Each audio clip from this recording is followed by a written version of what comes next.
Okay, this will be a quick overview of my long range setup and gear. I'll start with the radio. It's a V3 Tango 2. I've got just about every extra that you could throw at this. The vinyl skin, got the UMA grip tape on the side, plus the module bay if I ever decide to add some kind of other module on the back, such as tracer or maybe express LIS. But I highly doubt that I'll be using anything except the built-in crossfire for long range. Next, I've got the TBS honey stick ends. These are just personal preference. They feel really good in the hands, and for hybrid pinching I find them very comfortable. As far as the software on the radio, the only thing that's non-standard that I've added is I've got the Yapu telemetry script running, which gives me feedback from RG on various stats. It's actually very handy when you're on the ground. It tells you when you've got satellite lock and what mode you're in, which saves you from having to put down the goggles to check.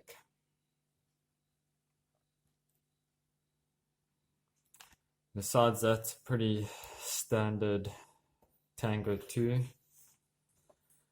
On the video setup, I have my two Fatshark goggles, my newer HDO2 with the TBS Fusion module. I've got a VAS Triumph antenna, or no, I'm not quite sure of the model of this, but it is a VAS stubby omnidirectional antenna. I'm not too worried about the actual performance of this. This is just for some close range reception around myself. For example, when I'm coming into land at an odd angle. And the main antenna for long range on here is the O.R.T 3.5 turn new helical. First, on these goggles, I had the VAS Crossfire Extreme, which you can see it's on my spare goggles now. One of the main reasons I switched over to this setup with the O.R.T 3-turn helical and the small Omni is for space, and I recently got a shark bite module which will fit on the front here, which makes it impractical to run the diversity crosshair extremes, which I now have on the old goggles. My last longest range flight out to about 15 kilometers, I still had good reception on this O.R.T 3-turn helical, which is quite impressive, and it has a 180-degree beam width, which is quite wide. I think I'll be sticking with this for the foreseeable future, unless I decide to do extreme long range, which I might upgrade to the 6-turn O.R.T helical. The next mod I've got on the goggles is I put on the TBS foam. Generally, the stock foam isn't that good on the Fatshark goggles, specifically the HDO2, where you need that bit of extra space between the adjustable lenses. And then I got the Ethic strap and the SYK power cable.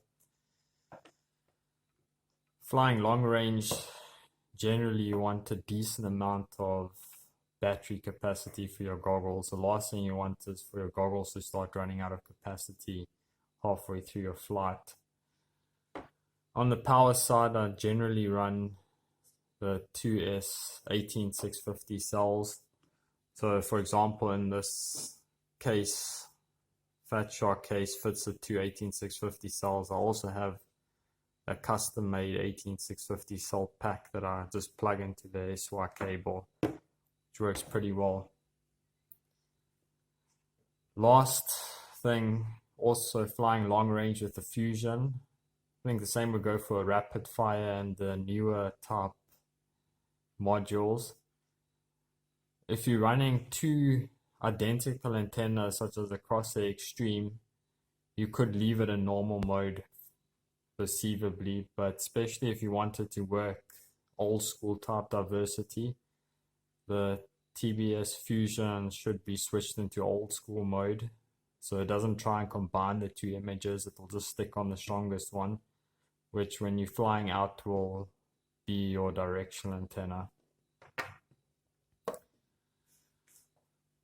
I'll just quickly go over, this is my old trusty Fatshark Dominator V3s.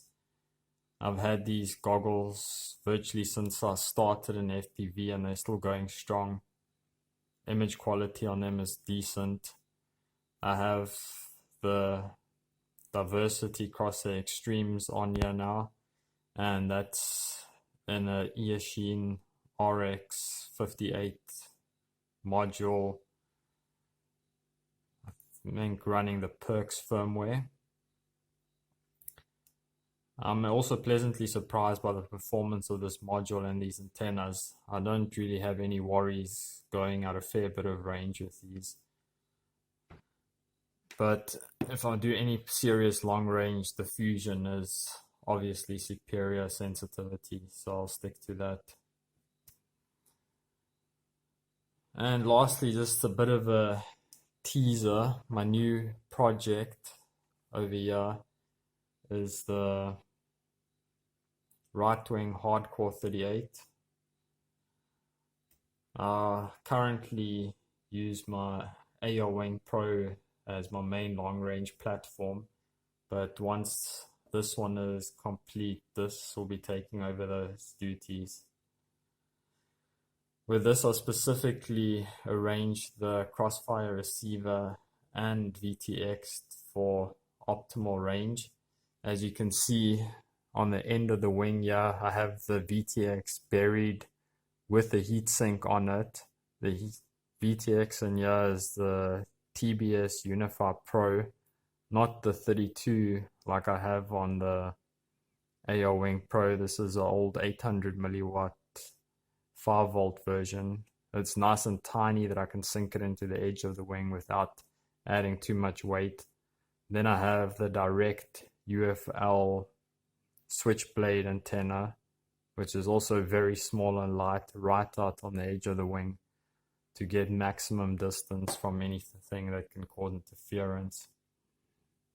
Then on the other side of the wing, I have the Crossfire Micro RX with the VAS Crossfire Pro antenna. It might seem odd mounting, it's flat as you see it here, but these Crossfire Pro antennas from VAS are cross polarized and have no nulls. So it's not too much of an issue putting them in what would seem the wrong orientation. Also in this wing, it's got a decent battery bay in here. I've already sized the pack where I'll be fitting 6000 milliamp hour 4S LiPo, and this wing comes in just over 1 kg with that battery pack, which is pretty lightweight. I'm expecting good range from it.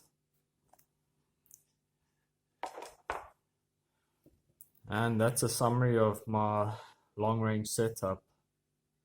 Quite happy with the performance. It's nice and slim, easy to transport, especially for me flying at the beach and walking to the flying spots, often having the convenience of everything packed nicely away in the low pro bag makes it convenient. In some cases, especially with the Tango, I'll sacrifice a little bit of RF performance using the stock antenna and without the full crossfire module for the convenience of the small form factor and portability. I think that's about sums up my long range setup. Thank you.